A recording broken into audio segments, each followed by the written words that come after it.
നമസ്കാരം, ലൂസ് ടോക്കിലേക്ക് സ്വാഗതം. നമസ്കാരം. ഒരിക്കൽ കൂടി ഞാനും വിശാഖനും ഒരിക്കൽ കൂടി ഇരുന്ന് സംസാരിക്കുന്നു. അന്ന് വിശാഖൻ്റെ ഇത് വന്നതിന് ശേഷം ഒരുപാട് പേര് എന്നെ വിളിച്ചു. മംഗളം അല്ലേ വിശാഖൻ, എങ്ങനെ എത്തി എന്നൊക്കെ പറഞ്ഞ് ഒരുപാട് പേര് എന്നെ വിളിച്ചു ചോദിച്ചു. മംഗളം മാറിയ അവരറിഞ്ഞല്ലോ. ഒരുപാട് പേര് ചോദിച്ചു. നിങ്ങൾ പ്രസ് ക്ലബിൻ്റെ സെക്രട്ടറി കൂടെ ആയതുകൊണ്ട് നിരവധി പേർക്കറിയാമല്ലോ. നമ്മുടെ നിങ്ങൾ ശ്രദ്ധിച്ച് കാണും, നമ്മുടെ പുതിയ ചാനലിലാണ് ഇപ്പം വരുന്നത്. അതെ. പക്ഷേ എന്നിട്ടും ക്ഷീണമൊന്നും സംഭവിക്കുന്നില്ല, കൂടുതൽ ഉണർവേ ഉള്ളൂ. പുതിയ ചാനലിൽ വരുന്നത് എന്താണ്? നമുക്ക് നമ്മുടെ രാഹുൽ മാങ്കൂട്ടവുമായി ബന്ധപ്പെട്ട് ഇന്ന് കോടതിയിൽ ചില സംഭവങ്ങളുണ്ടായി. എന്താണ് ഇന്ന് പ്രധാനമായിട്ടും? രാഹുൽ മാങ്കൂട്ടത്തിൻ്റെ വിഷയം തന്നെയാണ് ഇന്നത്തെ ഹൈലൈറ്റായിട്ട് നിൽക്കുന്നത്. ശബരിമല ചെറിയ ഇതുണ്ടെങ്കിൽ പോലും ശബരിമലയിൽ ഇന്നെന്തോ വാജിവാഹനവുമായി ബന്ധപ്പെട്ടൊന്ന് സംഭവം. വാജിവാഹനം കൊടുത്തത് സംബന്ധിച്ച് പിന്നെ മുൻ ഭരണസമിതി ഇപ്പോൾ പ്രതികൂട്ടിലായിട്ടുണ്ട്. UDFൻ്റെ കാലത്തെ പ്രയാർ ഗോപാലകൃഷ്ണൻ പ്രസിഡൻ്റായിരുന്ന സമയത്തെ ഭരണസമിതി കുഴപ്പത്തിലായിട്ടുണ്ട്. കുഴപ്പത്തിലേക്ക് നീങ്ങുന്നു എന്ന്. ഇതുപോലെ സ്വർണ്ണക്കൊള്ള പോലെ കുഴപ്പമായി വരുമോ എന്ന് നമുക്കറിയാൻ പറ്റില്ല. കാരണം വാജിവാഹനം എന്തായാലും ഒരാളുടെ കയ്യിലുണ്ടല്ലോ. ഇത് അവിടെ നിന്ന് എടുത്ത് തന്ത്രിക്ക് കൊടുത്തു എന്നുള്ളൊരു തെറ്റ് മാത്രമേ ചെയ്തിട്ടുള്ളൂ. അതിന് അവർ ദേവസ്വം മാനുവൽ, ദേവസ്വത്തിലെ പുതിയ അറിയിപ്പുണ്ടായിരുന്നു. ആ അറിയിപ്പ് വയ്ക്കാതെ അവർ നേരത്തെ നിലനിന്നിരുന്ന ആചാരം അനുസരിച്ച് തന്ത്രിക്ക് കൊടുത്തു എന്നുള്ളതാണ് പഴയ ആചാരം പറയുന്നത്. അതേതാണ് 11 കിലോയുള്ള ഈ പഞ്ചലോഹ വിഗ്രഹം എന്ന് പറയുന്നത്. അതെ, അത് വിലപിടിപ്പുള്ള സാധനമാണ്. അതിനേക്കാൾ ഉപരി അതിന്റെ പ്രാധാന്യം ഭഗവാന്റെ കൊടിമരത്തിന്റെ മുകളിലിരുന്ന സാധനമല്ലേ. എന്തായാലും തന്ത്രി അത് വിറ്റ് പുട്ടടിച്ചില്ലല്ലോ. ഇല്ല, തന്ത്രിയുടെ ഇത് കൊടുത്തത് തന്ത്രിയുടെ കയ്യിലുണ്ട്. തന്ത്രി തിരിച്ചു കൊടുക്കാൻ തയ്യാറുമായിരുന്നു. പക്ഷെ അത് അന്ന് കൈപ്പറ്റാതെ ഇപ്പോൾ വിവാദം ഉണ്ടാക്കാൻ യഥാർത്ഥത്തിൽ ഈ ഒരു വിവാദം കത്തിപ്പടിക്കുമ്പോൾ ഈ വാജിവാഹനം UDFന്റെ കാലത്ത് കൈപ്പറ്റിയത് കൊണ്ട് അതിലേക്ക് പിടിച്ചിടാൻ വേണ്ടി മേടിക്കാതിരുന്നാണ് തോന്നുന്നു അല്ലേ? ഇതിപ്പോ ഈ സംഭവം എനിക്ക് ഇതൊന്ന് ഈക്വലൈസ് ചെയ്യാൻ വേണ്ടി ചെയ്തിരിക്കുന്ന ഒരു പരിപാടിയാണ്. ഞങ്ങൾ സ്വർണം കട്ടെങ്കിൽ നിങ്ങൾ വാജിവാഹനം കട്ടു എന്ന് വരുത്തി തീർക്കാൻ. സത്യത്തിൽ ഒരു മോഷണം നടന്നിട്ടില്ല. ഇല്ല, സംഗതി ഉണ്ടല്ലോ. സ്വർണ്ണപ്പാളിയും കട്ടളപ്പടിയും ഒന്നും കണ്ടെടുക്കാൻ പറ്റിയിട്ടില്ല ഇതുവരെ. അത് അന്തരീക്ഷത്തിലാണ്. ഇനി അങ്ങനെ ഒരു സാധനം ഇല്ലെന്ന് പോലും ഇവർ പറഞ്ഞു കളയും. ഞാൻ ഇന്ന് അതിൻ്റെ ഗൗരവത്തോടെ കണ്ടൊരു സംഗതി എന്താണെന്ന് വെച്ചാൽ, ഈ പ്രശാന്ത് എങ്ങനെ പ്രതിയാകുമെന്നൊരു ചോദ്യം ഉണ്ടായിരുന്നു. അത് ശ്രദ്ധിച്ചോ? പ്രശാന്ത് എങ്ങനെ പ്രതിയാകുന്നു? അതായത് ഈ 2019 ഇവന്മാർ ഇത് ഇളക്കി കൊണ്ടുപോയി മോട്ടിച്ചെടുത്തത്. അതെ. അത് കഴിഞ്ഞിട്ട് വീണ്ടും അന്ന് പിന്നെ ചെമ്പായി. നേരത്തെ സ്വർണം പൊതിഞ്ഞതായിരുന്നു. അതെ. പിന്നെ സ്വർണം പൂശി. കാരണം ചെമ്പുപാളിയിൽ സ്വർണം പൂശി എന്നായി. ആ ചെമ്പുപാളി സ്വർണം അങ്ങനെ ആക്കി. ചെമ്പ് പൊതിഞ്ഞ സ്വർണം ഇളക്കി മാറ്റി. അമ്മരെ അടിച്ചു വിറ്റു. പിന്നെ പുതിയ ചെമ്പുപാളി വെച്ചാണ് കൊണ്ടുവച്ചത്. അപ്പൊ പിന്നെ ഇടയ്ക്ക് പൂശണം. അത് വീണ്ടും 2019 25 പൂശാൻ കൊണ്ടുപോയി. അത് ആദ്യത്തെ പൂശ് പിടിക്കാത്തത് കൊണ്ടാണ് രണ്ടാമത്തെ പൂശിന് കൊണ്ടുപോയതെന്നാണ് നമ്മുടെ ഒരു ബലമായ വിശ്വാസം. എനിക്ക് തോന്നുന്നത് പഴയ ചെമ്പുപാളി, ഇവിടുത്തെ കൊണ്ടുപോയ ചെമ്പുപാളിയിലെ സ്വർണ്ണപ്പാളി ഇവരെ ഇളക്കി മാറ്റി. സ്വർണ്ണപ്പാളി എന്ന് നമ്മൾ പറയുമ്പോഴും അതെന്തോ ഒരു നേർത്ത പാട പോലൊരു സാധനമാണെന്നാണ് പറയുന്നത്. എനിക്കൊരു ബലമായ സംശയമുണ്ട്, ഇവരിത് പൂർണ്ണമായിട്ടും അഴിച്ചു മാറ്റി കൊണ്ടുപോയിട്ട് പുതിയ സാധനമായിരിക്കാം വച്ചിരിക്കുന്നത്. കാരണം അളവെടുത്തിട്ടുണ്ട്. ഇവിടെ ശ്രീകോവിലിന്റെ വാതിലിന്റെ അടക്കമുള്ള അളവെടുത്തിട്ടുണ്ട്. കാരണം അങ്ങനെ വരുമ്പോൾ ഇതുകൊണ്ട് രണ്ട് രീതിയിൽ ഇവർക്ക് വിനിയോഗിക്കാം. ഒന്ന്, ഇത് നമ്മുടെ ഈ ശബരിമല ക്ഷേത്രവുമായി ബന്ധപ്പെട്ട് വളരെ പവിത്രമായ ഒരു സാധനമാണ്. ഇതേ രൂപത്തിൽ ഇളക്കി ഒരിടത്ത് കൊണ്ടുവന്ന് ഇപ്പം നമ്മുടെ കേരളത്തിന് വെളിയിലുള്ള കർണാടകത്തിലോ തമിഴ്നാട്ടിലോ ഉള്ള വലിയ പണക്കാരെ വീട്ടിൽ പൂജയ്ക്ക് വയ്ക്കാം. അതിന് വേണമെങ്കിൽ ശ്രീകോവിലിന്റെ വാതിലാണ് ആ പൂജ നടത്തുന്നതിന് ഇവർക്ക് ഏതാണ്ട് ഒരു 50 ലക്ഷം തൊട്ട് മേലോട്ട് വേണമെങ്കിൽ ചാർജ് ചെയ്യാം. അവരെ സംബന്ധിച്ച് ഇതൊരു പൊന്മുട്ട ഇടുന്ന താറാവാണ്. അവരൊരിക്കലും ഈ സാധനം ഉരുക്കി വിൽക്കാൻ സാധ്യത, ശരിക്കും സ്വർണത്തിന്റെ വിലയ്ക്ക് കൊടുക്കാൻ സാധ്യത കുറവാണ്. അത് മാത്രമല്ല, ഈ പാളിയിലെ സ്വർണം ഉരുക്കിയെടുത്താൽ എന്നാ കിട്ടും? അതെ, കറക്റ്റ്. ഇതൊരു പറയുന്ന ഒരു നേർത്ത രൂപമാണ്. നമ്മളിതിലെ സാങ്കേതിക വിദഗ്ധരോ സാങ്കേതിക ജ്ഞാനോ ഒന്നുമുള്ള ഒരു സാധാരണ ഒരു മനുഷ്യൻ എന്നുള്ള നിലയിൽ, നമ്മളൊരു സാധാരണക്കാരൻ എന്നുള്ള നിലയിൽ ഒന്ന് ചിന്തിച്ചു നോക്കിയേ. ഈ പറയുന്ന ഈ പാളി അതേ രൂപത്തിൽ കൊണ്ടുപോയി ഒരു വീട്ടിൽ തമിഴ്നാട്ടിലോ ആന്ധ്രയിലോ കൊണ്ട് പണക്കാരൻ്റെ വീട്ടിൽ കൊടുത്ത് അവർ പറയുന്ന പൈസ തരും. അപ്പോൾ ഇത് എവിടെയെങ്കിലും കാണുമായിരിക്കും, ചിലപ്പോൾ എവിടെയെങ്കിലും ഈ സാധനം ഉണ്ട്. പകരം ഒരു പുതിയ സാധനമാണ് കൊണ്ടുവച്ചിരിക്കുന്നത്. ആ സാധനം കംപ്ലീറ്റ് ചെമ്പും സ്വർണവും എല്ലാം കൂടെ കലർന്ന് പൂശിയ ഒരു സാധനം. അതിന് ഒരു ഉദാഹരണമുണ്ട്. ജയറാമിൻ്റെ വീട്ടിൽ ഈ സാധനം കൊണ്ടുവച്ച് പൂജിക്കുന്നതിൻ്റെ ചിത്രങ്ങൾ വെളിയിൽ വന്നിട്ടുണ്ട്, ശ്രദ്ധിച്ചില്ലേ? അപ്പോഴേ അന്നേരം എനിക്കിതിനകത്ത് തോന്നി, ഇവരൊരിക്കലും ഇത് ഉരുക്കിയെടുത്ത് കാണാൻ സാധ്യതയില്ല. അതായത് ഇത് വേർതിരിച്ചെടുത്ത് കാണാൻ സാധ്യതയില്ല. ഇവർ ഈ സാധനമായിരിക്കും. വലിയ സ്വാധീനമുള്ള രാഷ്ട്രീയക്കാരുടെ കയ്യിലായിരിക്കും ചിലപ്പോൾ ഇരിക്കുന്നത്. കാരണം ആന്ധ്രയിലെയും തെലങ്കാനയിലും ഒക്കെ പറയാൻ പറ്റത്തില്ല. ഈ പറഞ്ഞ പോലെ ഇവരും ഈ സാധാരണ ഈ ശബരിമലയിലെ ഒരു സീസൺ കഴിയുന്ന സമയത്ത്, തീർത്ഥാടന കാലം കഴിയുന്ന സമയത്ത് ഇവിടെ നിന്ന് ഒരുപാട് പേര് ടൂർ പോകാറുണ്ട് ദേവസ്വം ജീവനക്കാർ. മാധ്യമപ്രവർത്തകരെ അവർ കൊണ്ടുപോകുന്നതായിട്ട് ഞാൻ കേട്ടിട്ടുണ്ട്. കാരണം എന്താണെന്ന് ചോദിച്ചാൽ ശബരിമലയിൽ അവർക്ക് വേണ്ട സഹായ സൗകര്യങ്ങൾ ചെയ്തു കൊടുത്തതിൻ്റെ ഫലമായിട്ട് വലിയൊരു ഗ്രൂപ്പിനെ ഇവിടുന്ന് ബൾക്കായിട്ട് ദേവസ്വം ജീവനക്കാരെ മലേഷ്യക്കും അതുപോലെ തന്നെ പട്ടായക്കും തായ്ലൻഡിനും ഒക്കെ ടൂർ കൊണ്ടുപോകും. എല്ലാം ഉണ്ട്, എല്ലായിടത്തും കൊണ്ടുപോകാറുണ്ട്. ആര് കൊണ്ടുപോകും? കൊണ്ടുപോകുന്ന അവിടെ ഇവിടെ തൊഴാൻ വന്ന മലേഷ്യയിൽ നിന്നൊക്കെ വരുന്ന, നമ്മൾ ഉദ്ദേശിക്കുന്നിടത്തല്ലല്ലോ. അയ്യപ്പൻ്റെ ഒരു വ്യാപ്തി എന്ന് പറയുന്നത് എനിക്ക് തോന്നുന്നു ഈ ഹിന്ദു ദൈവങ്ങളിൽ ഇന്ത്യക്ക് പുറത്തേക്ക് ഏറ്റവും കൂടുതൽ ആരാധകരുള്ള ദൈവം അയ്യപ്പനാണ്. ഓക്കെ. അപ്പോൾ മലേഷ്യക്കാരും അതുപോലെ തന്നെ അവിടെ നിന്നുള്ള മലയാളികൾ, വിദേശ മലയാളികൾ, അതായത് മലേഷ്യയിലുള്ള ഭക്തർ, ബാക്കിയുള്ള ഭക്തന്മാരും എനിക്ക് തോന്നുന്നു നമ്മുടെ സൗത്ത് ഇന്ത്യൻ, തമിഴ്, തെലുങ്ക്, കന്നഡ, മലയാളം, ഈ ഒരു ആംഗിളിൽ നമ്മുടെ ഈ ദ്രവീഡിയൻ സംസ്കാരത്തിലുള്ള ആളിൽ ഏറ്റവും പ്രസിദ്ധനായ ദൈവം ഒരുപക്ഷെ അയ്യപ്പനാവാം. തിരുപ്പതിയൊക്കെ ഉണ്ട്, തിരുപ്പതി വെങ്കടേശനൊക്കെ ഉണ്ട്. ഏറ്റവും കൂടുതൽ ആൾക്കാർ മലേഷ്യയിലേക്കും സിംഗപ്പൂരിലേക്കും കുടിയേറിയിരിക്കും തമിഴ്നാട്ടിൽ, തമിഴ്നാട്, ആന്ധ്ര, കേരളം, അങ്ങനെയുള്ള ആൾക്കാർ. അപ്പോൾ സ്വാഭാവികമായിട്ടും ഇവരിത് പുറത്തോട്ടും കൊണ്ടുപോയി കാണും. മനസ്സിലായി.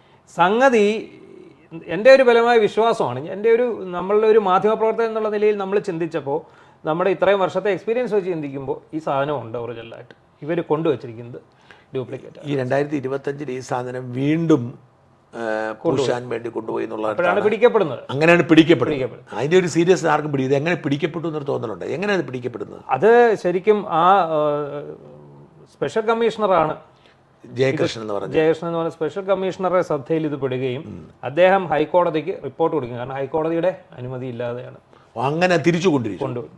അതേസമയം 2019, 18, 19 കാലഘട്ടത്തിൽ കൊണ്ടുപോകുമ്പോഴും ഇവിടെ ഒരു സ്പെഷ്യൽ കമ്മീഷണറുണ്ട്. അറിഞ്ഞിട്ടില്ല, അദ്ദേഹം അറിഞ്ഞിട്ടില്ല. അദ്ദേഹത്തിനെതിരെ ഇപ്പോൾ വിമർശനം വന്നു തുടങ്ങിയിട്ടുണ്ട്. പക്ഷെ ഞാൻ മനസ്സിലാക്കി അദ്ദേഹം ഒരു പാവത്താനാണ്. പക്ഷെ അദ്ദേഹം ശ്രദ്ധിച്ചില്ല. അദ്ദേഹം ശ്രദ്ധിച്ചു കാണില്ല. ഇതിനെക്കുറിച്ച് അദ്ദേഹത്തെക്കുറിച്ച് അദ്ദേഹം ഒരു ഭക്തനാണെന്ന് ഞാൻ ഞാനൊന്ന് അന്വേഷിച്ചു പോയായിരുന്നു. ഇത് ശരിക്കും ഇദ്ദേഹം എന്ത് പറ്റിയെന്ന് അറിയാൻ വേണ്ടി. അപ്പം ഞാൻ മനസ്സിലാക്കിയപ്പോൾ ഇത് ഒരു പാവത്താനാണ്, ഭക്തനാണ്, പക്ഷെ ശ്രദ്ധിച്ചില്ല. അദ്ദേഹം ഇതിലേക്ക് കൂടുതൽ ആഴ്ന്നിറങ്ങിയിട്ടില്ല. അദ്ദേഹം ഈ കാനനപാതയിലേക്ക് അനധികൃത കച്ചവടക്കാരെ തുരത്തുന്ന തിരക്കിലായിരുന്നു. അദ്ദേഹം ആകെ കണ്ട ശബരിമല നടത്തിയ ഒരു വികസന പ്രവർത്തനം ഇതാണെന്ന് ഒരുപാട് പേര് അദ്ദേഹത്തെ ആക്ഷേപിക്കുന്നുണ്ട്. ഒരുപാട് പേര് അദ്ദേഹത്തെ ടാർഗറ്റും ചെയ്യുന്നുണ്ട്. അദ്ദേഹം അറിഞ്ഞില്ലായിരിക്കും, ശ്രദ്ധിച്ചില്ല, ഇങ്ങനെയൊന്നും ചെയ്യുമെന്ന് വിചാരിച്ച് കാണത്തില്ല. അതായിരിക്കാം. പക്ഷെ എന്തൊക്കെയാണെങ്കിലും ഈ സ്പെഷ്യൽ കമ്മീഷണർ ചെറിയ ഒരു സ്വർണം പൂശലിന്റെ സൈഡിൽ പിടിച്ചതേ ഉള്ളൂ. അടപടലും എല്ലാം ഇളകി മൊത്തം മുന്നോട്ട് വന്നു. തന്ത്രിയെ ന്യായീകരിച്ചവരും കഴിഞ്ഞ ഭരണസമിതിയെ ന്യായീകരിച്ചവരും പോറ്റിയെ കയറ്റിയവരും എല്ലാവരും ഇപ്പം മൊത്തത്തിൽ അടപടലം. CPM എന്തായാലും ഇതിനെ മറ്റേ പഴയ ഭരണസമിതിയുടെ പുറത്ത് വെച്ച് തടതിപ്പാനാണ് ശ്രമിക്കുന്നത്. തടി തപ്പാൻ പറ്റത്തില്ലല്ലോ. പക്ഷേ അവർക്ക് ചെയ്യേണ്ടത്, അവർക്ക് ഒറ്റ കാര്യമുള്ളൂ. നിങ്ങൾ ചെമ്പുപാളി പറഞ്ഞാൽ ഞങ്ങൾ വാജിവാഹനം പറയും. അതാണ് അവരുടെ ഒരു. ഈ കൊടിമരത്തിന്റെ അടിഭാഗം ദ്രവിച്ചെന്ന് പറഞ്ഞായിരുന്നു അവരത് 2017 മാറ്റാൻ തീരുമാനിച്ചത്. യഥാർത്ഥത്തിൽ അടിഭാഗം കോൺക്രീറ്റ് ആയിരുന്നു. അതെ. എന്നിട്ടാണ് അത് ദ്രവിച്ചെന്ന് പറഞ്ഞ് അവരത് അഴിച്ചു മാറ്റുന്നത്.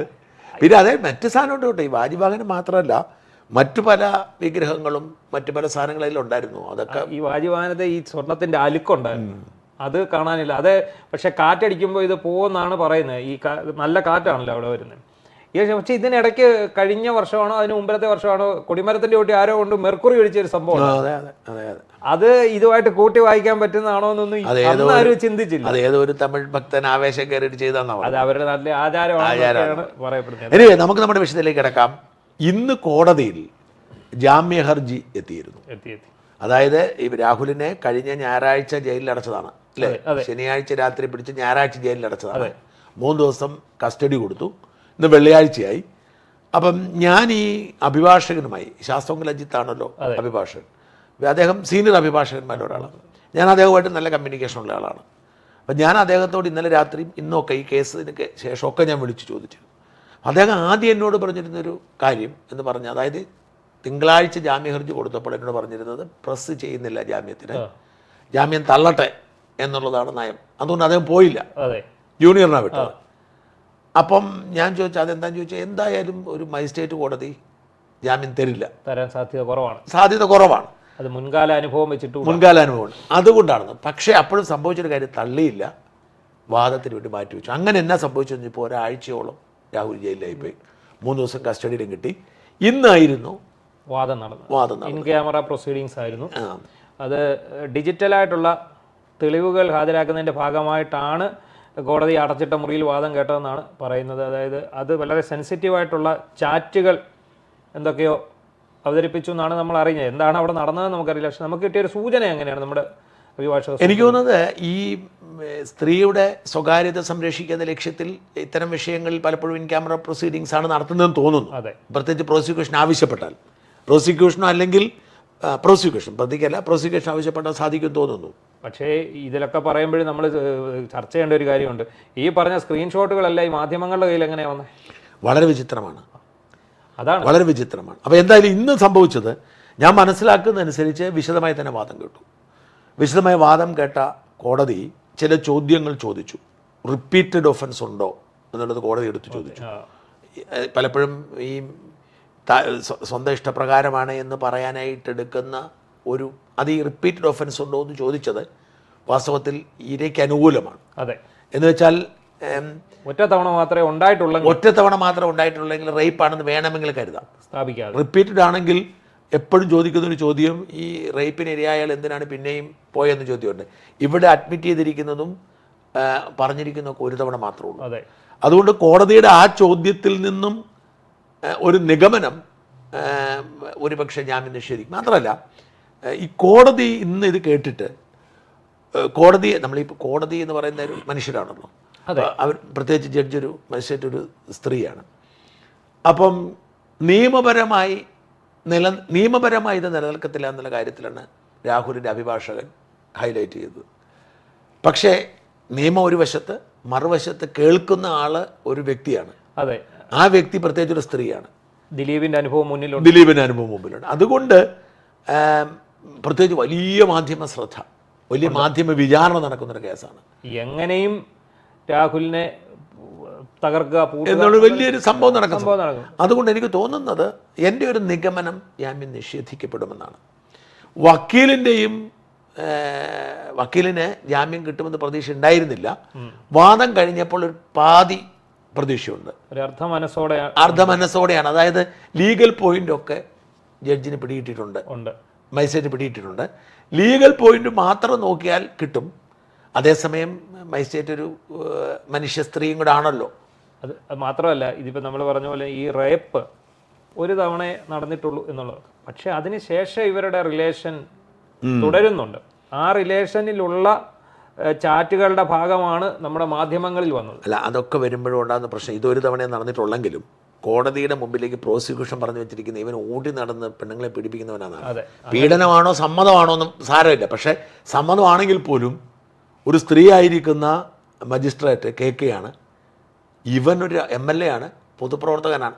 ഞാൻ ഇന്നത്തെ കാര്യം രാഹുൽ ഈശ്വരൻ്റെ കാര്യം എടുക്കുക. അതെ, രാഹുൽ ഈശ്വരൻ ഇവിടെ ജയിലെടുത്ത് 14-15 ദിവസം കിടന്നു. അത് അത്രയൊന്നും കിടക്കാനുള്ള ഒന്നും ചെയ്തിട്ടില്ല. പക്ഷെ പ്രോബ്ലം എന്താണെന്ന് വെച്ചാൽ ഒരു സ്ത്രീകളായ മജിസ്ട്രേറ്റുമാരുടെ മുമ്പിലാണ് കേസെല്ലാം വരുന്നത്.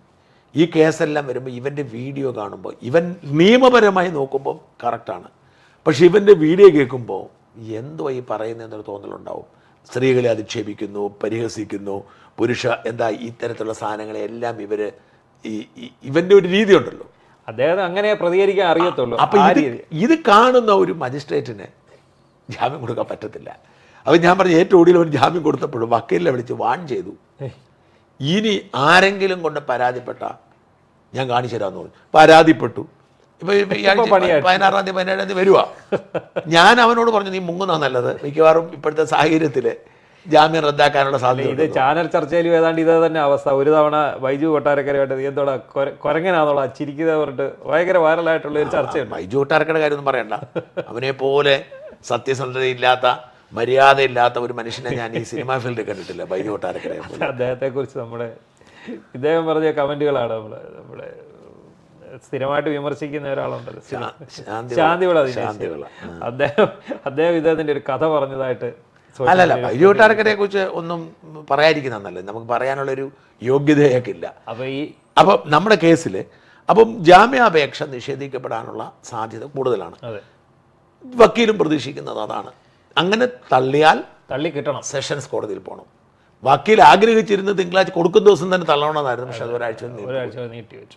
ആ നീട്ടിവെച്ച് അത് ഏകദേശം പ്രോസിക്യൂഷനും പോലീസിനും അനുകൂലമായിട്ടുള്ള ചില കാര്യങ്ങൾ വന്നിട്ടുണ്ട്. പക്ഷേ ഈ കസ്റ്റഡി മേടിച്ചിട്ട് ഇവർക്ക് യാതൊന്നും കിട്ടിയിട്ടില്ല. ഇതിപ്പം രാഹുല് കസ്റ്റഡി വരണമെന്നില്ല. ക്ലബ് 7 ഹോട്ടലിൽ എന്താണ് നാണക്കേട് ഉണ്ടാക്കാനാണല്ലോ, അത് അദ്ദേഹത്തെ അധിക്ഷേപിക്കുക എന്നുള്ള ഒരു ലക്ഷ്യത്തോടെ മാത്രമേ. പക്ഷേ അദ്ദേഹം ഫൈറ്റ് നയിക്കുന്നുണ്ട്. അദ്ദേഹം ജയിലിലാണെങ്കിലും അദ്ദേഹത്തിൻ്റെ അനുയായികൾ, അത് ഞാൻ പറഞ്ഞപ്പോൾ ഇന്ന് എന്നോട് എൻ്റെ ഒരു സുഹൃത്ത് പറയുകയായിരുന്നു, നിങ്ങൾ ശ്രദ്ധിച്ചോ, രാഹുൽ മാങ്കൂട്ടം പ്രസിഡന്റ് സ്ഥാനം ഒഴിഞ്ഞതിന് ശേഷം യൂത്ത് കോൺഗ്രസ് ഇവിടെ നിർത്തില്ല. എത്ര സമരം നടക്കേണ്ട സമയം കഴിഞ്ഞു, എത്ര കാര്യങ്ങൾ, എത്ര വിഷയങ്ങളുണ്ടായി. പുതിയ യൂത്ത് കോൺഗ്രസ് പ്രസിഡന്റ് ആയോ? പുതിയ യൂത്ത് കോൺഗ്രസ് പ്രസിഡന്റ് ഉണ്ട്, അദ്ദേഹത്തിന്റെ പേര്. അതായത് രാഹുൽ എപ്പോ പാർട്ടിക്ക് പുറത്തായോ, പാർട്ടിക്ക് അനഭിമതനായോ, അതോടെ യൂത്ത് കോൺഗ്രസ് ഇല്ലാതെ. CPM ലക്ഷ്യമിട്ടതും അത് തന്നെയാണ്. യൂത്ത് കോൺഗ്രസിന്റെ ഒരു തിളപ്പിലാണ് ശരിക്കും കോൺഗ്രസിന് പോലും ഒരു ആത്മവിശ്വാസം വന്നു കളിക്കും. പ്രതിസന്ധിയിൽ, ഈ സർക്കാരിനെ പ്രതിസന്ധിയിലാക്കിയതും കുഴപ്പത്തിലാക്കിയത് യൂത്ത് കോൺഗ്രസ് ആയിരുന്നു. നിരന്തര സമരങ്ങളായിരുന്നല്ലോ. അതിന്റെ പേരിൽ വീട് വളഞ്ഞ് രാഹുലിനെ അറസ്റ്റ് ചെയ്തുകൊണ്ട് പോവുകയും ചെയ്തു. അപ്പോൾ അദ്ദേഹം നയിച്ച സമരങ്ങളും ഇതൊക്കെ ചെയ്തു. അദ്ദേഹത്തിന്റെ മോറൽ സൈഡ് വീക്കായിരിക്കാം, പക്ഷെ ആസ് എ പൊളിറ്റീഷ്യൻ അടുത്ത സമീപ ഭാവിയിൽ കേരളത്തിൽ കോൺഗ്രസിന് ജീവൻ വെപ്പിച്ചു കൊടുത്ത ഒരാൾ അദ്ദേഹം തന്നെയാണ്. അതിന് യാതൊരു സംശയവും. എന്തിനീ തോന്നിയാസത്തിനൊക്കെ പോയെന്നുള്ളു, ഇത്രയുള്ള എടുക്കാൻ എന്തിനീ പണിക്ക് പോയെന്ന് അവിടെ കിട്ടാം. നല്ലൊരു ലീഡറാണ്, നല്ല നേതൃഗുണമുണ്ട്. പിന്നെ അയാളുടെ കീഴിൽ അണിനിരക്കാൻ ഈ പിള്ളേർക്ക് ഭയങ്കര ധൈര്യമാണ് ഇപ്പോഴും. അതെ, അയാൾ ജയിലിൽ കിടക്കുമ്പോഴും അവർ വിചാരിക്കുന്നത് ഇയാൾ ജയിലഴികളൊക്കെ തകർത്ത് വെളിയിൽ സൂപ്പർമാനെ പോലെ വരുമെന്നാണ് അവർ വിചാരിക്കുന്നത്. അപ്പോൾ തന്നെ നമുക്കറിയാം ഫെനീനൈനാൻ എന്തൊരു ഉശിരോടുകൂടിയാണ് ആ ചെറുപ്പക്കാരൻ. അവന്റെ ആ ഒരു ആത്മാർത്ഥത സമ്മതിക്കണം. ആത്മാർത്ഥത മാത്രമല്ല, അവന് ഈ ഡബിൾ ചങ്കോട് കൂടിയാണ് നിൽക്കുന്നത്. കാരണം ഇപ്പൊ എടുത്തിരിക്കുന്ന കേസുകൾ ഒന്നും നിലനിൽക്കത്തില്ലെങ്കിൽ പോലും ഒരു 7 ദിവസം ജയിലിൽ അടയ്ക്കാൻ ഇത് മതി. എന്നിട്ട് അവൻ കൂളായിട്ട് നിൽക്കുന്നു എന്നുള്ളത് അദ്ദേഹത്തിനുള്ള ആ ഒരു ധൈര്യം എന്താണെന്ന് നമുക്ക് അറിഞ്ഞുകൂടാ. പക്ഷേ എന്തൊക്കെ പറഞ്ഞാലും ഇന്നിപ്പോൾ അദ്ദേഹത്തിനിട്ട FIR കണ്ടില്ല. പത്തനംതിട്ട സൈബർ പോലീസ് സ്റ്റേഷനിലാണ് FIR ഇട്ട് വെച്ചത്. ആ FIR വായിച്ചു നോക്കിയാൽ FIRലെ എന്തിനാണ് കേസെടുത്തിരിക്കുന്നത് എന്നുള്ള ആ ഒരു ഡിസ്ക്രിപ്ഷൻ വായിച്ചു നോക്കുമ്പോൾ നമുക്ക് തന്നെ ചിരി വരും. അതായത് അതിജീവതയോട് മോശമായിട്ട് പെരുമാറി. അതിനകത്ത് മനുഷ്യന് മനസ്സിലാകാത്ത ഒരു ഭാഷ കൂടെ എഴുതി വെച്ചിട്ടുണ്ട്, മലയാള ഭാഷയിലായിരിക്കുക. അതായത് ഈ അതിജീവതയെ വളരെ മോശമായിട്ട് ചിത്രീകരിക്കുന്നതിൻ്റെ ഒരു വേർഡ് അതിനകത്ത് എഴുതിയിട്ടുണ്ട്. ഞാൻ എത്ര തവണ വായിച്ചിട്ടും എൻ്റെ നാക്കുളുക്കിയത് കാരണം പിന്നെ ഞാൻ FIRലൂടെ പോയി, എന്നെ അത്ഭുതപ്പെടുത്തി. അതിൻ്റെ അകത്ത് 3 വകുപ്പാണ് ഇട്ടിരിക്കുന്നത്. അതെ, ഒന്ന് 72, എനിക്കത് BNS 72(2) തോന്നുന്നു. 72(2), 72(1), BNS 72(1). BNS 72(1) എന്ന് പറഞ്ഞാൽ എന്താണെന്നറിയോ? ഒരു ലൈംഗിക പീഡന കേസിലെ ഇരയുടെ ഐഡന്റിറ്റി വെളിപ്പെടുത്തുന്നതാണ്. എവിടെയെങ്കിലും ഇയാൾ വെളിപ്പെടുത്തിയിട്ടുണ്ടോ? എങ്ങും പറഞ്ഞിട്ട് ആ പെൺകുട്ടിയുടെ പേരും ആ പെൺകുട്ടിയുടെ വിശദാംശങ്ങളും ആ പെൺകുട്ടിയുടെ സൂചനകളെല്ലാം മാറ്റിയിട്ടാണ്. ചാറ്റിലെ പല കാര്യങ്ങളും ഇയാൾ അതായത് ഏതെങ്കിലും തരത്തിൽ ഐഡന്റിഫൈ ചെയ്യുന്ന എല്ലാം മാറ്റിയിട്ടാണ് കൊടുത്തത്. അങ്ങനെ അതെങ്ങനെയാണ് എന്നിട്ടും ആ ചാറ്റ് പുറത്തുവിട്ടത് ഈ 72(1) നിലനിൽക്കുമെങ്കിൽ അയാൾ ചോദിച്ച ചോദ്യം പ്രസക്തമാണ്. ഇതേ പെൺകുട്ടിയുടെ ചാറ്റ് ഇതിനു മുൻപ് ചാനലുകൾ വന്നിട്ടുണ്ടല്ലോ. ആദ്യത്തെ പീഡന കേസിലെ ഇരയുടെ കരച്ചിലും പൊട്ടിക്കരച്ചിലും നിലവിളിയും എല്ലാം ഇവിടുത്തെ ചാനലുകൾ സംപ്രേഷണം ശബ്ദം എന്തൊരു അരോചകമായിട്ടുള്ള ഒരു പരിപാടിയായിരുന്നു, എന്തൊരു വൃത്തികെട്ട പരിപാടിയാണ്. അല്ല, അത് ഐഡന്റിഫൈ ചെയ്തില്ലേ? അത് ഐഡന്റിഫൈ ഞങ്ങൾ അവരുടെ സൗണ്ട് വക്രീകരിച്ചു കൊടുത്തു എന്നാണ് ഇവർ പറയുന്നത്. അതായത് സൗണ്ടിലെ മോഡുലേഷൻ വ്യത്യാസപ്പെടുത്തി വേറൊരു രീതിയിലാക്കി കൊടുത്തു. അത് തിരിച്ചെടുക്കാവുന്നുള്ള ഏത് സൗണ്ടും അതെ അറിയാവുന്ന ഒരു ടെക്നീഷ്യന് ടെക്നീഷ്യനൊന്നും വേണ്ട, മിനിമം ആളുകൾ സ്മാർട്ട് ഫോൺ അറിയാവുന്നവർക്ക് അറിയാം. ഇത് ചാനലുകൾ മത്സരിച്ച് ഈ അശ്ലീലം വിളമ്പിക്കൊണ്ടിരിക്കുക. ഈ വിളമ്പിക്കൊണ്ടിരുന്നതിന് യാതൊരു സ്വമേധയാ ഒരു കേസുമില്ല. ഇത് സ്വമേധയുള്ള കേസ് അല്ല. ഇവിടെയും ഈ പറയുന്ന പെൺകുട്ടിയുടെ സ്വകാര്യത നിർണായകമാണെങ്കിൽ ഈ പെൺകുട്ടിയുടെ ഈ ചാറ്റ് പുറത്തു വരാൻ പാടില്ല. എങ്ങനെയാണ് ചാനലുകളിൽ അവൾ സാമ്പത്തിക ചൂഷണം ചെയ്തെന്ന് പറഞ്ഞ് വന്നില്ലേ? അത് വന്നു. ഇന്ന് രാവിലെ അഭിമുഖങ്ങൾ വന്നില്ലേ? വീണ്ടും വന്നു, വോയിസ് വന്നില്ലേ? അല്ല, ചാറ്റ് വന്നല്ലോ. ചാറ്റ് കൃത്യമായിട്ട് വന്നു. രാഹുലിനെതിരെ അതിജീവത കൊടുത്ത ചാറ്റ്, ഈ ഫെനി ചോദിച്ച ചോദ്യം കറക്റ്റ്. അതെ, ആദ്യം പുറത്തുവിട്ടത് ചാനലുകളാണ്. അതെ, അവർക്കെതിരെ കേസില്ല. മുഖ്യമന്ത്രിയുടെ ഓഫീസിലോട്ട് പോയ പരാതി പുറത്തുവിട്ടതാരാ? അതെ. അപ്പോൾ ഈ ചാറ്റ് കേസിൽ പിന്നെ എങ്ങനെയാണ് ഇയാൾ സേഫായിട്ട് കൊടുത്തിരിക്കുന്ന ചാറ്റിൽ കേസാവുന്നത്? ചോദ്യം പ്രസക്തമാണ്. അതുകൊണ്ട് തന്നെ പറയട്ടെ, ഒരു കാരണവശാലും അതിജീവിത ഐഡന്റിറ്റി വെളിപ്പെടുത്തിയെന്ന ആ വകുപ്പ് നിലനിൽക്കില്ല. രണ്ടാമത്തെ 79 BNS. 79 എന്ന് പറയുന്നത് ഈ 506 എന്ന് പറഞ്ഞ പഴയ IPC മാറ്റമാണ്. 506 509 സ്ത്രീത്വത്തെ അപമാനിച്ചു എന്നുള്ള വകുപ്പാണ്. അതായത് സ്ത്രീകളെക്കുറിച്ച് അശ്ലീല കഥ പറഞ്ഞു, സ്ത്രീകളെക്കുറിച്ച് മോശം പറഞ്ഞു, സ്ത്രീകളെ അത് അതിനേക്കാൾ രസകരം ഇതിനകത്ത് എവിടെ അശ്ലീലമുള്ള ഒരിടത്തുമില്ല. ആ അല്ല, അശ്ലീല മറ്റേ സ്ത്രീത്വത്തെ എവിടെയാണ് അപമാനിച്ചത്? അതെ. എന്ന് മാത്രമല്ല, ഇയാളെക്കുറിച്ച് പരാതിയിൽ ഉണ്ടാവുകയും ഈ ഫെനി നൈനിനെ കുറിച്ച് പരാതിയിൽ ഉണ്ടാവുകയും ചാനലുകൾ ഇയാളെക്കുറിച്ച് ചർച്ച ചെയ്യുമ്പോൾ ഇയാൾക്ക് ഇയാളുടെ ഭാഗം പറയാൻ അവകാശമില്ലേ? ഉണ്ട്. അഭിപ്രായ സ്വാതന്ത്ര്യം ഒന്നും ഉണ്ടല്ലോ.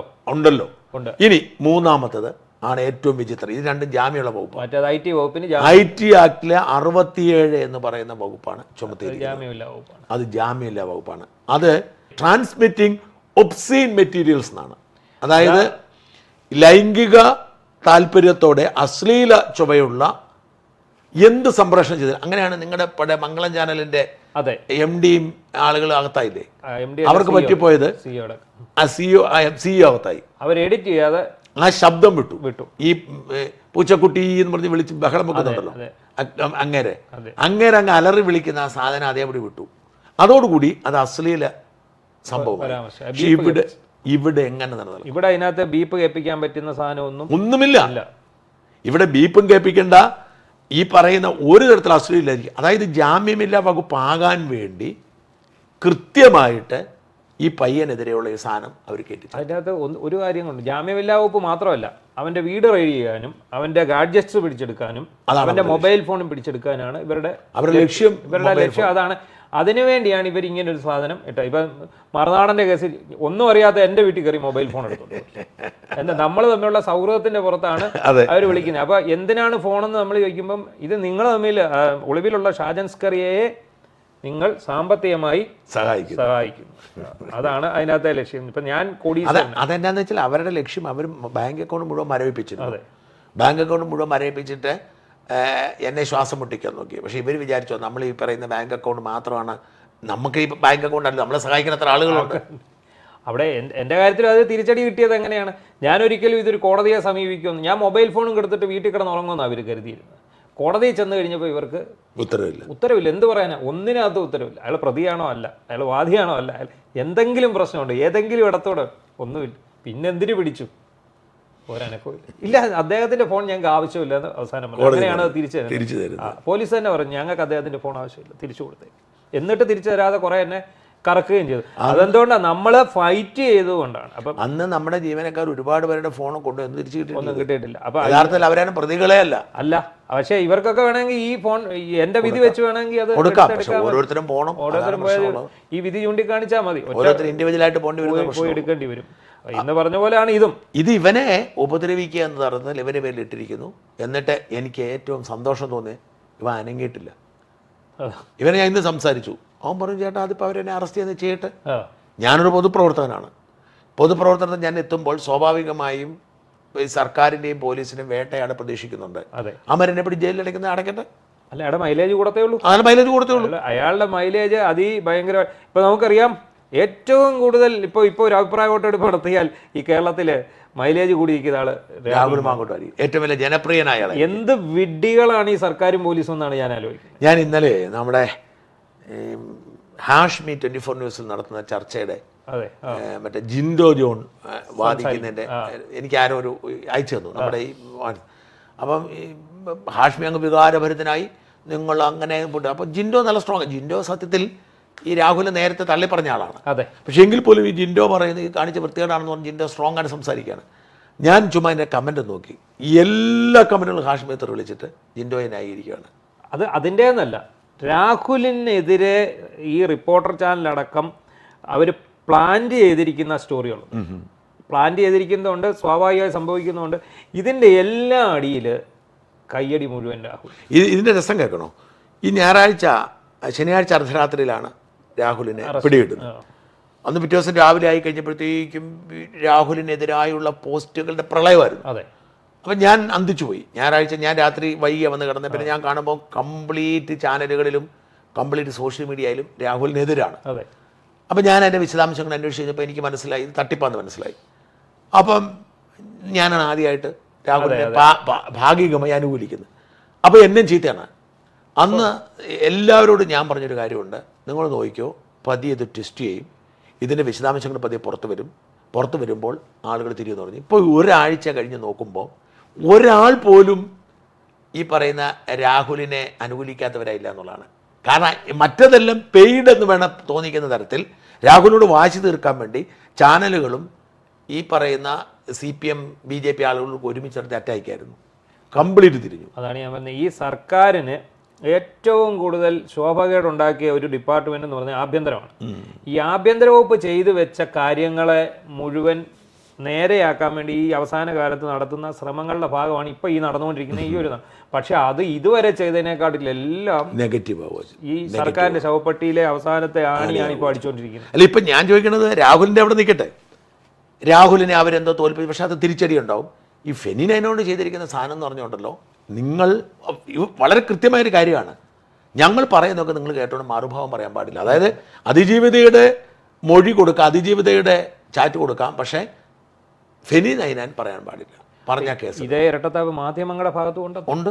കാരണം അതിജീവിതയുടെ ചാറ്റ് കൊടുത്തവർ ഫെനി നൈനാനെ കേൾക്കാതെ പോകരുത്. അയാൾക്ക് പറയാനുള്ളത് കേൾക്കണം. കൊടുക്കുന്നില്ല അവരാരും അദ്ദേഹത്തിൻ്റെ പുറകെ പോകുന്നില്ല.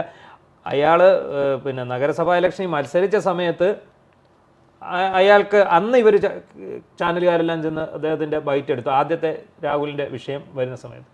ഇപ്പോൾ അദ്ദേഹത്തെ കേൾക്കാനേ പോകുന്നില്ല. മാത്രമല്ല, അന്ന് പോലും നോക്കേണ്ടത് അയാൾക്കെതിരെയായിരുന്നു വാർത്തകൾ. അയാൾ ഒളിവിൽ പോയി, അയാൾ ഇപ്പോൾ അറസ്റ്റിലാവും.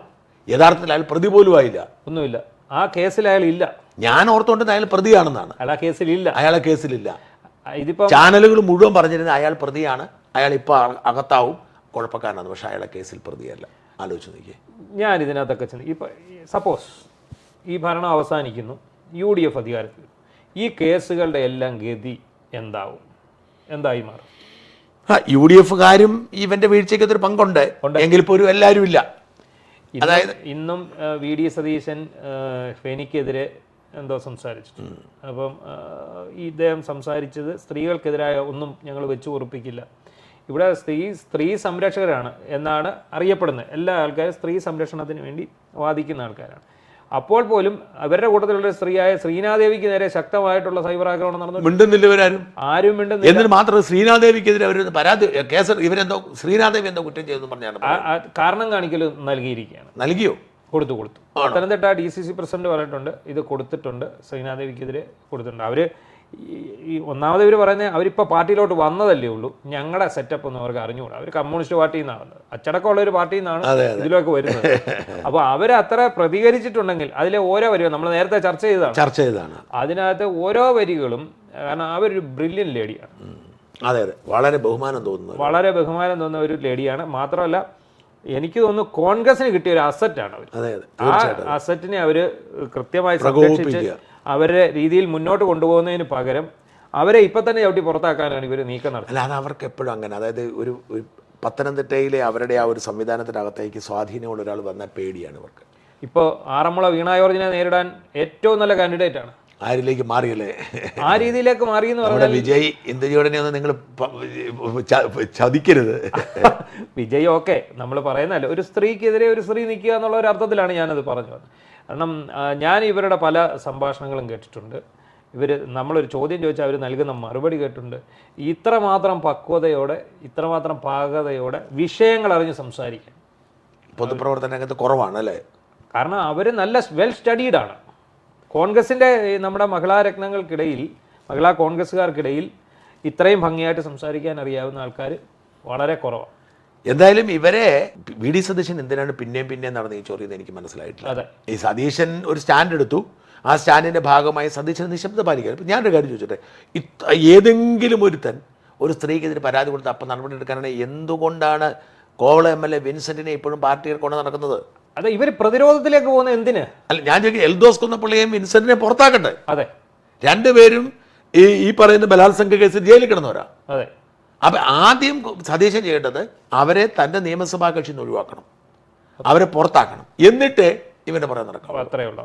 ഇതിപ്പം നമുക്കറിയാം, കോൺഗ്രസ് ഇല്ലെങ്കിൽ രാഹുലിന്റെ കൂടെ ഇല്ല, പക്ഷേ യൂത്ത് കോൺഗ്രസ് മുഴുവൻ അയാളുടെ കൂടെ, കോൺഗ്രസ് പ്രവർത്തകർ മുഴുവൻ, പ്രവർത്തകരുണ്ട്, പൊതുസമൂഹം. അതെ, ഒരു കാര്യം പറയാം, ഈ കേസുകളെല്ലാം 8 നിലയിൽ പൊട്ടും.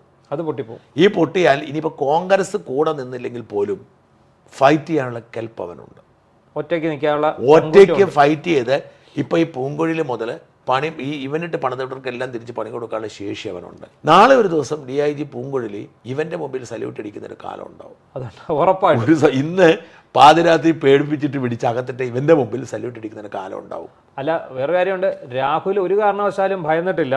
അയാൾ കഴിഞ്ഞ ദിവസം തിരുവല്ല കോടതി ഹാജരാക്കിയപ്പോൾ പോലും അയാളെ ചീമുട്ട എറിയാനുള്ള സൗകര്യം അവർ ചെയ്തു കൊടുത്തു. ആ കോടതി മുറി വെച്ച് അയാൾ പൊട്ടിത്തെറിച്ചു. ആലത്തൂർ DYSP ആയിരുന്നു തോന്നുന്നു കൂട്ടത്തിൽ. അയാൾ പൊട്ടിത്തെറിച്ചു. അയാളുടെ MLA എന്നുള്ള പവർ ഉപയോഗിച്ച് തന്നെ അയാൾ പൊട്ടിത്തെറിച്ചു. അധികാരം ഉണ്ടായേക്ക്. കാരണം നമുക്കറിയാം, ഇന്നലെ പോയൊരു പരാതി, ഒരു കോൺഗ്രസ് നേതാവിന്റെ പരാതിയിൽ MLA തട്ടിക്കൊണ്ടുപോയൊരു പരാതി. അതിനകത്ത് ഏറ്റവും നിർണായകമായിട്ടുള്ള ഒരു വാദം, ഒരു MLA അറസ്റ്റ് ചെയ്യണമെങ്കിൽ ഏത് സ്പീക്കറുടെ അനുമതി വേണം. ഇത് സ്പീക്കർ രഹസ്യമായിട്ട് ഇങ്ങനെ ഒരു അനുമതി കൊടുത്തിട്ടുണ്ടോ എന്ന് നമുക്ക് അറിഞ്ഞുകൂടാ. അത് സ്പീക്കറാണ് പറയേണ്ടത്. എന്തായാലും ഒരു കാര്യം പറയാതിരിക്കാൻ നിവൃത്തിയില്ല. ഈ രാഹുൽ മാങ്കൂട്ടത്തെ വേട്ടയാടി മാനം പോയ പോലീസ് ആ മാനക്കേട് മാറ്റാൻ വേണ്ടി നിരപരാധികളും വേട്ടയാട തുടങ്ങി. അതുകൊണ്ടാണ് ശ്രീനാദേവിക്കെതിരെയും ഇപ്പം ഫെനി നൈനാനെതിരെ ശ്രീനാദേവിക്കെതിരെ കേസ് എടുത്തിട്ടില്ല. കാരണം കേസ് എടുക്കാൻ കഴിയില്ല. കാരണം അവർ തിരിച്ച് വളരെ വിശദമായിട്ടൊരു പരാതി അതിജീവതയ്ക്കെതിരെ കൊടുത്തു. അതോടെ അത് തീർന്നു. ശ്രീനാദേവിക്കെതിരെ കേസെടുത്ത അതിജീവത പോസ്റ്റ് ഇട്ട ഇടതുപക്ഷത്തെ പ്രമുഖ വനിതകളും എല്ലാം ഇതിനകത്ത് പ്രതികളാകേണ്ടി വരും. അപ്പോൾ ഒരാൾക്കെതിരെ മാത്രമല്ല, ഒരു സ്ത്രീയെ കൊണ്ട് നേരിടുന്ന ഒരു അവസ്ഥയിലേക്കാണ് അത് വന്നിരിക്കുന്നത്. എന്തായാലും വളരെ കൗതുകമുണർത്തുന്ന ദിവസങ്ങളിലൂടെയാണ് കടന്നു പോകുന്നത്. ഫെനി നൈനാനെ പ്രതി ചേർത്തുകൊണ്ട് സർക്കാർ നിശബ്ദരാക്കാൻ ശ്രമിക്കുകയാണ്. സകലരെയും നിശബ്ദരാക്കാനാണ് ശ്രമിക്കുന്നത്. പക്ഷേ നിശബ്ദത സർക്കാരിൻ്റെ സ്വപ്നങ്ങളിൽ മാത്രമാണ്. ജനങ്ങളിപ്പോൾ രാഹുൽ മാങ്കൂട്ടത്തെ വേട്ടയാടുകയാണെന്ന് തിരിച്ചറിഞ്ഞിരിക്കുന്നു. എത്ര ദിവസം രാഹുൽ മാങ്കൂട്ടത്തിൽ അധികം ജയിലിൽ കിടക്കുന്നു, അത്രയും ദിവസം രാഹുൽ മാങ്കൂട്ടത്തിന് പോപ്പുലാരിറ്റിയും ഊർജ്ജവും കൂടി വരുന്ന കെ സുരേന്ദ്രനെതിരെ 260 കേസ് എടുത്തിട്ട് അങ്ങനെ BJP പ്രസിഡന്റായി. അങ്ങനെ അദ്ദേഹത്തിന് ഭയങ്കര മൈലേജ് കിട്ടി. അങ്ങനെയാണ് BJP പ്രസിഡന്റ് ആയി. RSSന് ഇഷ്ടമില്ലാഞ്ഞിട്ട് പോലും ആയി. അതിനുശേഷം അദ്ദേഹത്തിന്റെ ഗ്രാഫ് വളരെയധികം ഉയർന്നു. പ്രസിഡന്റ് എന്ന നിലയിൽ അത് തകർന്നു പോയി. അത് വേറെ കാര്യം. പക്ഷെ വല്ലാതെ ഉയർന്നു. എന്നാലും രാഹുൽ മാങ്കൂട്ടത്തിനെ ഇങ്ങനെ അടിച്ച് മുകളിൽ കയറ്റാനുള്ള ശ്രമമാണ് സർക്കാർ ചെയ്തുകൊണ്ടിരിക്കുന്നത്. അതിന് രാഹുലിനെ ഇഷ്ടപ്പെടുന്നവർ നന്ദിയുള്ളവരായിരിക്കണം. നന്ദി, നമസ്കാരം.